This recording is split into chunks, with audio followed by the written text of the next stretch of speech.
Revelations 21, the final rebellion and the great white throne of judgment. The 1,000 years are complete. Satan is loosed one final time. The nations are tested. The great deception returns. But the end fire falls, books are opened, and judgment comes. Don't miss the last war and the greatest courtroom scene in history. Take a deep breath, because what happens next is shocking. Even after 1,000 years of peace, righteousness, and Messiah's rule on earth, some still rebel. Can you believe that? People are still rebelling against Yahuwah and the saints and the tribe of Israel.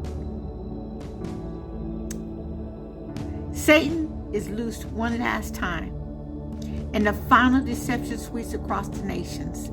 But it will be the last deception ever, because the great white throne of judgment is set, and every soul will be called to an account.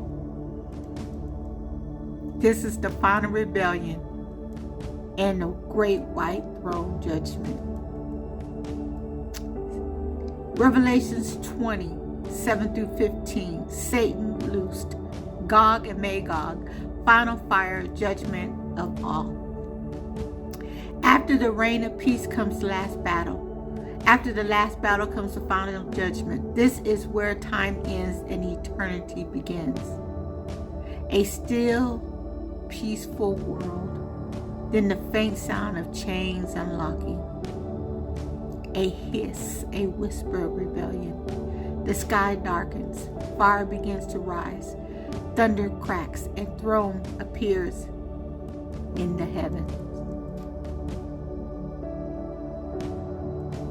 Satan is released after 1,000 years. Nations rebel, Gog and Magog. Fire falls from heaven. Satan is cast into the lake of fire forever. The great white throne is set. The dead are judged. Death and Hades are destroyed. Those not in the book of life are thrown in a lake of fire.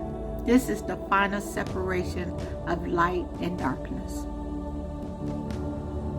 The final deception in Revelations 20, 7 through 8. When the 1,000 years are finished, Satan will be released from his prison and will go out to deceive the nations. How could anyone rebel after Yahushua reigns in person? Because outward obedience does not equal inward transformation.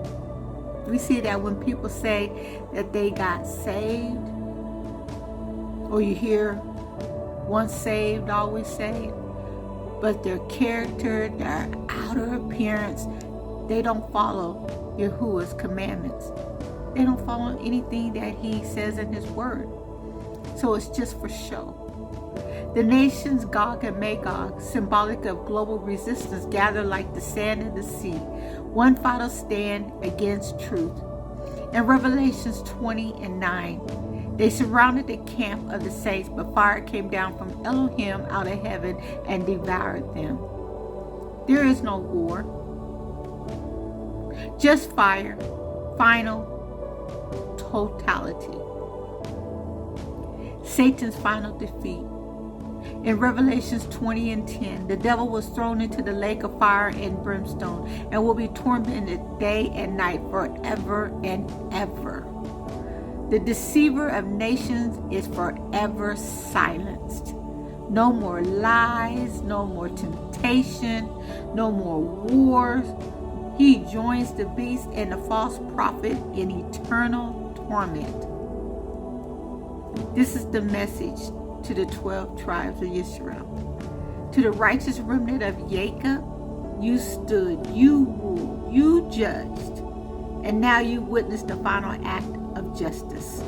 Your enemies are no more. Your oppressors are ashes. Your Messiah has triumphed. Now the world knows you were chosen. Not by race alone, but by covenant, obedience, and faith. In Revelations 20:11, Then I saw a great white throne and him who sat on it, from whose face the earth and heaven fled away. No more excuses, no hiding. In Revelations 20:12-15, and the dead were judged according to their works, and anyone not found written in the book of life was cast in the lake of fire. It's time to get right, family. Don't get cast into the lake of fire if your name is not written in the book of life. This is not a metaphor. This is the final judgment of all mankind. Every atheist, every believer, every lukewarm soul, every proud rebel, every secret sinner, every pastor, every apostle, every evangelist, every bishop, every Christian believer follower. The books are opened. Lives are read. Destiny is sealed. So let me give you a message to the new believers or seekers or the LGBTQ community, atheists, agnostics. Let me just give it to you straight. If you ever thought, why does evil go unpunished?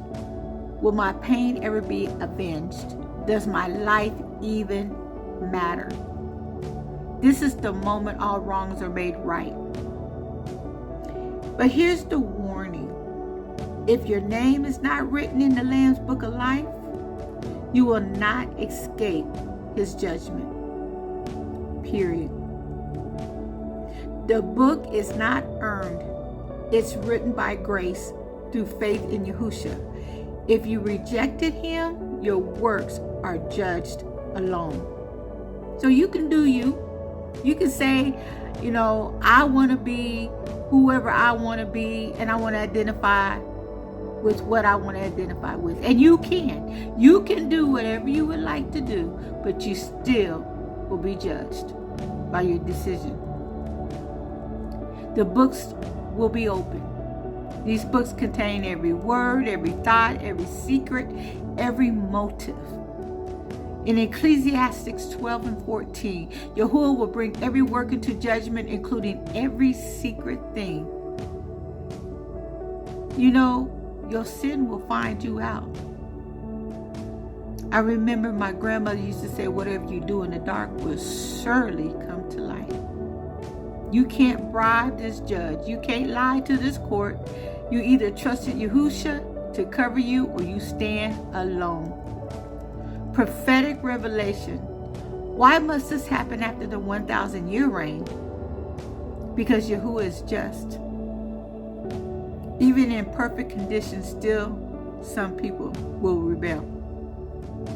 This proves that only Messiah's blood and our surrender can save, not culture, not government, or environment. Let me pray for you. Write my name in the book of life. Yahuwah, I surrender. Not just my sin, but my pride, my fear, my doubt. Write my name in your book of life. Let me stand before you clean.